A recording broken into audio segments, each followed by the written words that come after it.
Ce matin, je me suis réveillé avec une bonne nouvelle. YouTube m'a notifié que nous sommes 50, du moins que nous avons atteint la barre des 50 sur cette chaîne YouTube. Alors, ma joie est grande, elle est immense et j'aimerais dire merci à tout le monde. À vous qui êtes là depuis le début de cette aventure, je vous dis merci. Merci de partager, de liker, de commenter. Vous êtes pour moi un support inestimable.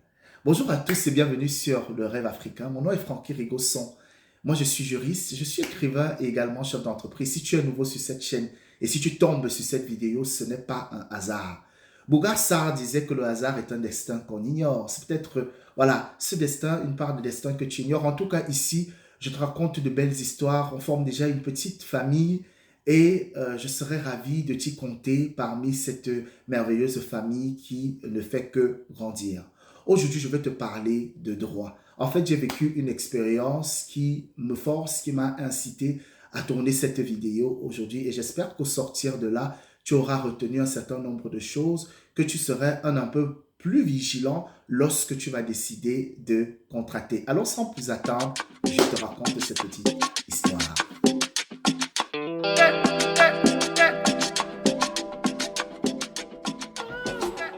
En fait, il faut savoir que je suis un mordu de commerce.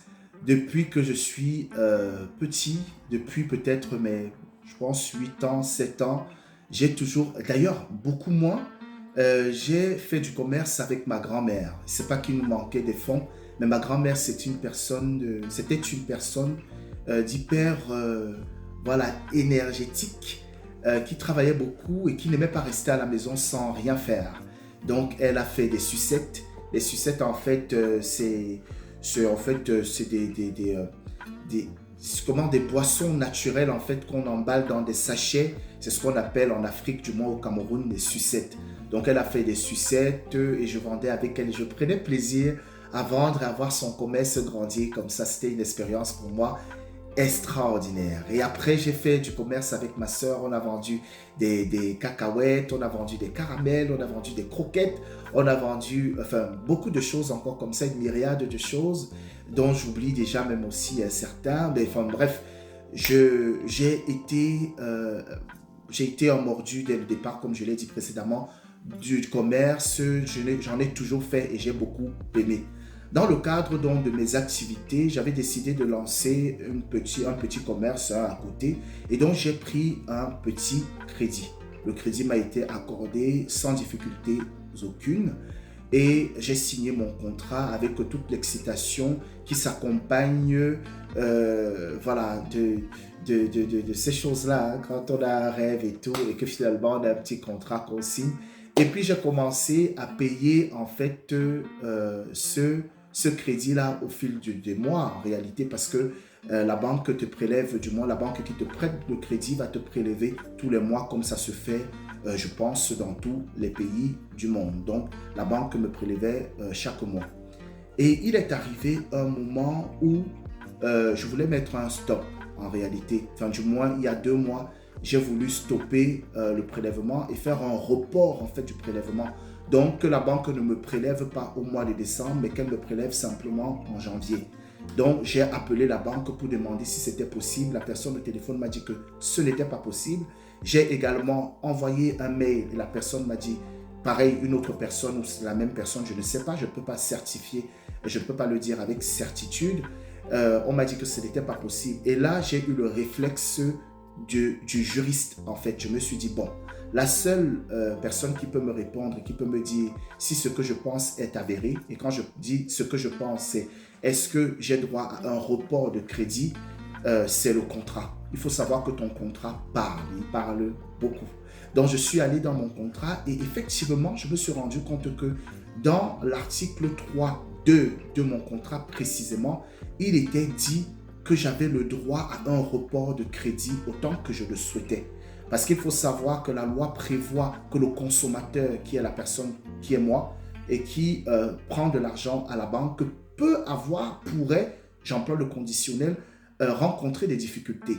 Et s'il rencontre des difficultés, il ne sera pas à même de rembourser le crédit. Donc, il va falloir à un moment donné qu'il puisse souffler également pour revenir sur ses pieds et continuer à payer le crédit. Or, ce sont des choses que la banque ne va pas te dire de façon automatique. Elle va te laisser comme ça parce qu'effectivement, elle veut que tu rembourses rapidement ou enfin bref. Voilà, elle ne te le dira pas. Donc, c'est important pour toi de lire ton contrat. Donc, une fois que j'ai lu mon contrat, j'ai donc fait un mail et je n'ai pas appelé et je te dirai pourquoi je n'ai pas appelé. J'ai fait un mail à l'entreprise et j'ai dit à l'entreprise, voilà ce que dit mon contrat à l'article 3.2. La banque va me dire qu'en fait, oui, c'est vrai ce que dit l'article, mais ils ont décidé d'y mettre un terme pour un bon bout parce qu'ils rencontraient des difficultés. Et là, je leur ai annoncé que j'étais au regret de leur dire que ce n'était pas possible et ils étaient dans l'obligation de reporter mon crédit. Pourquoi ils étaient dans l'obligation de reporter mon crédit? Parce qu'en fait, il y a un fameux principe en droit qui est assez épicé. C'est le principe de la liberté contractuelle. Je suis libre de contracter avec qui je veux, donc de passer le contrat avec qui je veux. Je peux passer le contrat avec n'importe quelle entreprise. Mais une fois que j'ai passé le contrat avec une entreprise, tous les termes du contrat avec une entreprise, un particulier ou un tiers, les termes du contrat doivent être respectés par les deux parties. Et pire encore, une partie au contrat ne peut pas modifier le contrat de façon unilatérale sans qu'il y ait ce qu'on appelle un avenant. Et je t'explique ce que c'est qu'un avenant. En fait, un avenant, c'est un document qui va venir modifier un aspect du contrat.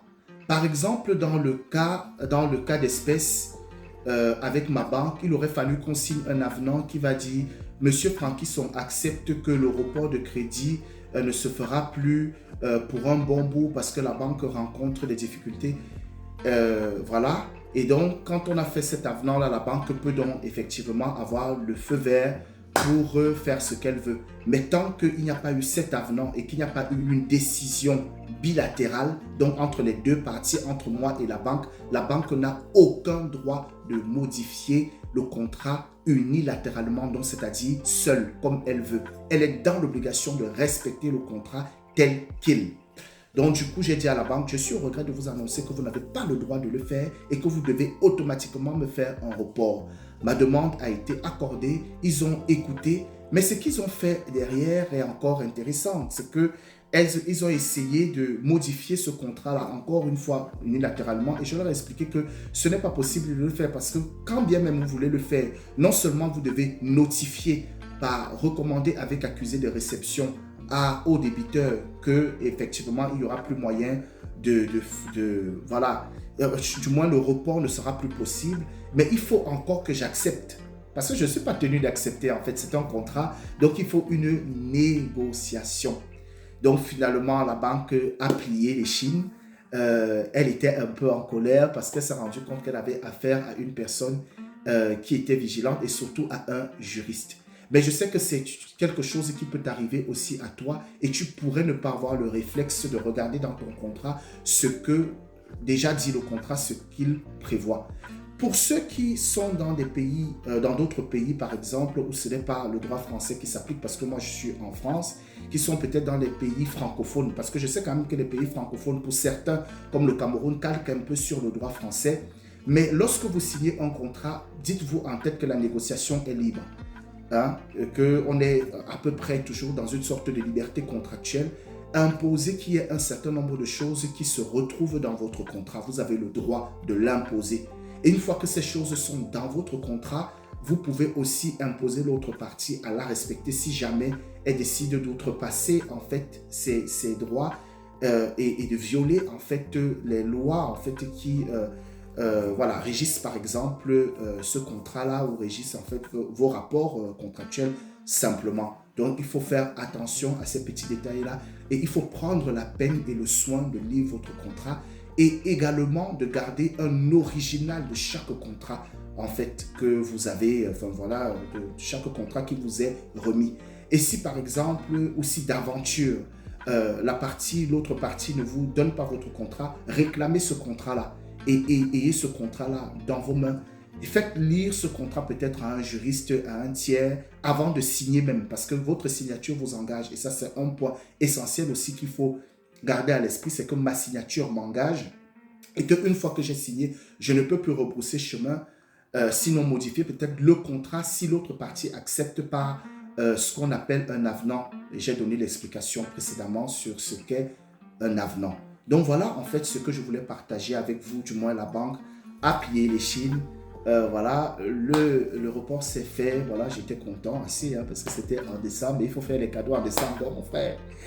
J'étais assez heureux, voilà, j'ai quand même fait jouer mon influence de juriste et j'étais heureux. Et je voudrais aussi que toi aussi, tu puisses en jouir hein, de ces informations-là qui pourraient te protéger à l'avenir. Donc, très attentif quand tu signes un contrat. En tout cas, si cette histoire t'a plu, si le contenu t'a plu, n'hésite pas à lâcher un pouce. N'hésite pas à me dire ce que tu en penses de ce contenu et également à partager. Je te remercie d'être resté jusqu'au bout de cette vidéo et je te donne rendez-vous pour de prochains épisodes que j'espère croustillants. D'ici à là, je te souhaite de te porter très très bien et que l'univers te bénisse.